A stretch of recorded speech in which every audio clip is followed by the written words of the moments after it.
Magandang araw sa inyo lahat, klase. Narito muli ako upang ipaliwanag ang Module 1 sa ikatlong markahan. Ang ating paksang tatalakayin sa araw na ito ay tungkol sa panahon ng pagtuklas at paggalugad ng mga kanluranin sa Asya mula ika-16 hanggang ika-17 siglo. Handa ka na bang makinig? Pero bago yan, naalala mo pa ba ang paksang tinalakay natin nakaraan? Sige nga, ibigay nga ang pinag-usapan natin nakaraan.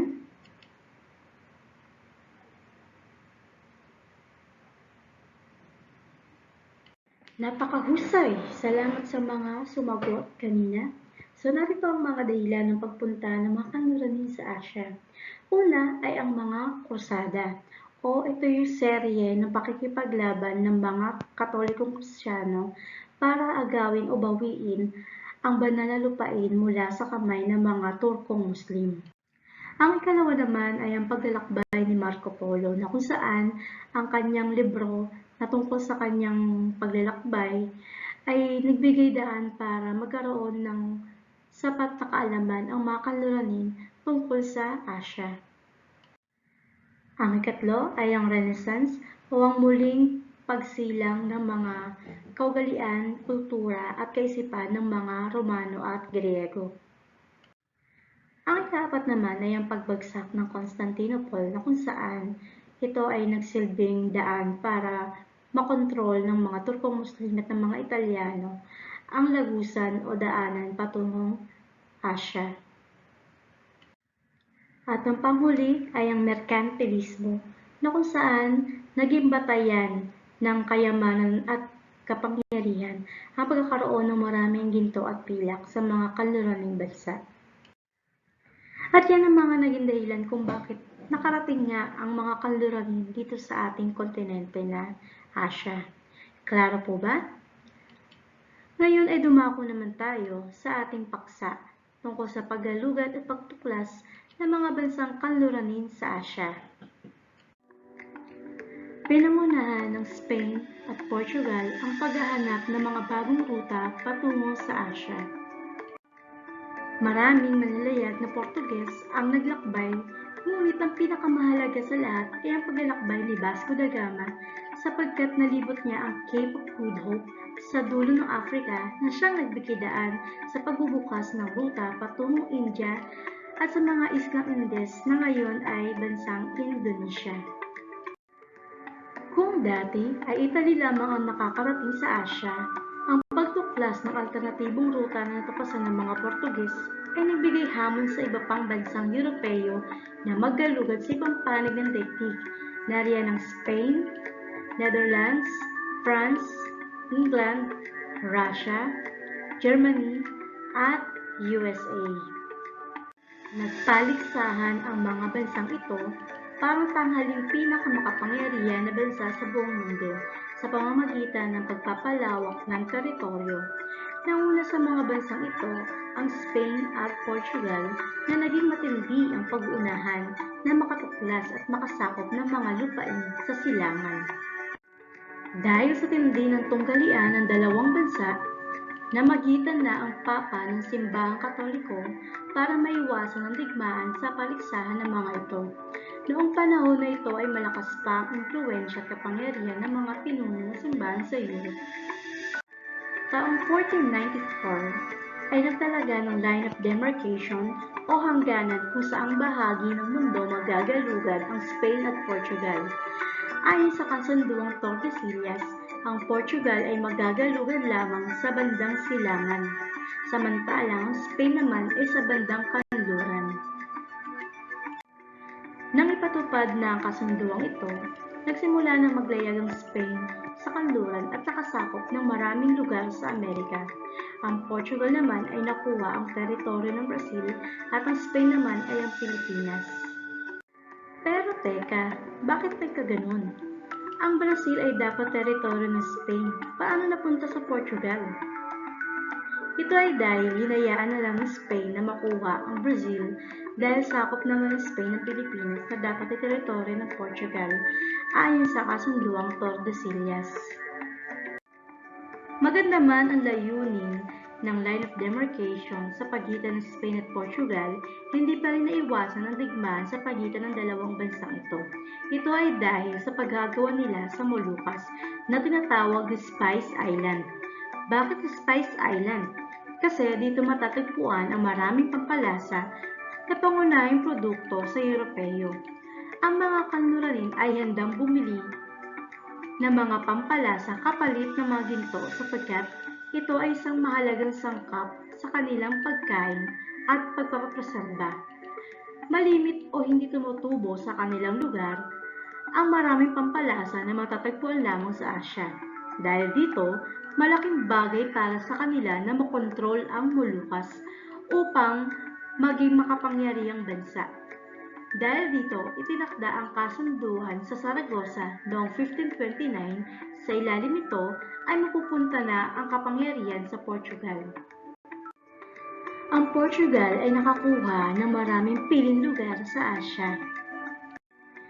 Napasakamay nito ang mga lugar na Ormuz sa Golpo ng Persia na ngayon ay bansang Iran, Jew at Goa sa India, Aden sa Red Sea, Malacca sa Malaysia, at Moluccas sa Ternate, gayon din ang Macau sa China at Formosa na ngayon ay bansang Taiwan. Mga daungan ang piniling sakupin ng Portugal upang madali nilang makontrol ang kalakalan. Hindi nila layunin na sakupin ang buong bansa bagkus ang mga estratehikong mga daungan lamang ang pakay nila para madali silang makipagkalakalan. Noong una, ang kanilang motibo o paraan ay pangkabuhayan o pang-ekonomiya lamang hanggang sa pinasok ang Kristiyanong Katolisismo sa mga nasasukupan nito at nagkamit ng kapangyarihan. Sa kalagitnaan ng ika-16 na siglo, ang Portugal ay nagkaroon ng malawak na sakop sa Asya. Maliban sa Spain at Portugal, nakipagpaligsahan din ng England na makakuha ng teritoryo sa Asya. Sa pamamagitan ng isang Italianong marinero na si John Cabot, napasailalim ng England ang Nova Scotia, Canada. Nang matalo ng England ang Spanish Armada noong 1588, ibinuhos ng England ang kanyang atensyon sa kalakalan sa pamamagitan ng English East India Company. Naitatag ng England ang sentro ng kalakalan sa India. Ginamit ng England ang English East India Company noong 1600 sa India. Ang English East India Company ay isang pangkat ng mga Ingles na pinagkalooban ng pamahalaang England ng kaukulang kapangyarihan upang mangalakal at pamahalaan ang pananakop nito at pangalagaan din ang interes nito sa ibayong dagat. Ang English East India Company ay nakakuha na ng konsesyon o pagbibigay ng espesyal na karapatang pangnegosyo sa Madras mula sa kanilang pinuno. Noong 1668 ay pinaupahan na ni Harry Charles ang pulo ng Bombay. Sa taong 1690, sa delta ng Ganges nakakuha ng kapirasong lupain ang Ingles sa pagpayag ni Emperador Aurangzeb, ang lider ng Imperyong Mughal. Dito naitatag ang lungsod ng Calcutta. Madaling nasakop ang India dahil watak-watak ang mga estado nito at mahina ang liderato ng Imperyong Mughal na siyang nagahari sa India. Noong una, pangkabuhayan lamang ang dahilan ng England sa pagpunta sa India. Nang makita ang malaking pakinabang sa likas na yaman nito, tuluyan nang sinakop ang India ng England. Hindi rin nagpahuli ang France na maghanap at magalugad ng mga lugar sa iba't ibang panig ng mundo. Ang France ay nakakuha rin ng teritoryo sa Quebec, Canada. Nakuha rin ito ang Louisiana sa Amerika. At noong ika-18 siglo, nasakop ng France ang Laos, Cochinchina, Cambodia at Annam sa Asya. Ang mga teritoryong ito ang nabuong kolonyang French Indochina. Ang France ang pangatlong bansa na gustong sumakop sa bansang India. Nakipagsabwatan ito sa pinunong lokal ng Bengal.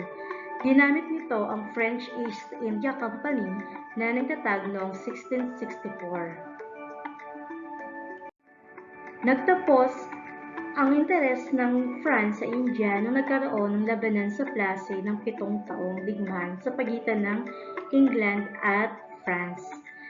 Sa tulong ni Robert Clive na siyang nagtatag ng tunay na pundasyon sa Ingles sa India, ang England ay nagtagumpay laban sa France. Ang England ay ang nanatiling matatag na mananakop ng India. Ang Netherlands sa pamamagitan ng Dutch East India Company ay namahala rin sa isang bahagi ng India. Napasailalim ng Netherlands ang East Indies na ngayon ay bansang Indonesia. Ang Dutch East India Company ay tinuturing na pinakamalaking kumpanya sa kasaysayan ng mundo. Ito ay tinatag noong March 20, 1602 na nakikipagkalakalan sa bahagi ng Mughal sa India. Bukod sa India, ay nagkaroon din ng kapangyarihan ang Dutch o Netherlands sa ilang mga lugar sa Indonesia na tinatawag na Indies. Sa unang yugto ng kolonyalismo at imperialismo kanluranin sa Asya, ay hindi pa nagkakaroon ng interes ang mga kanluraning bansa sa kanlurang Asya dahil ito ay sakop ng mga Turkong Ottoman. Ang nagahari sa panahong ito ay ang relihiyong Islam. Noong 1507, nakuha ang Oman at Muscat ng mga mangangalakal na Portugis, ngunit pinatalsik naman ng mga Arabo noong 1650. Noong 1907 naman, ang Bahrain ay naging protectorate ng Great Britain, ngunit hindi rin nagtagal pinatalsik ang mga British na isang general na si Shah Reza Pahlavi. Tandaan, ang Portugal, England at France ang mga bansang kanluranin na nakarating sa India. Sa pag-iral ng prinsipyong pang-ekonomiyang merkantilismo, ang mga bansang kanluranin ay may iisang layunin sa pagpunta sa Asya. Ito ay ang makasakop ng mga lupain. Sa huli, ang England ang nagtagumpay para may sakatuparan ng interes sa likas na yaman ng mga hilaw na materyales ng India. Samantalang, ang kanlurang Asya ay hindi agad nasakop dahil sa panahong ito pinaghaharian pa ito ng napakalakas na Imperyong Ottoman at pinagpatibay ng pagkakaisa dahil sa relihiyong Islam na ipinalaganap at tinanggap na relihiyon.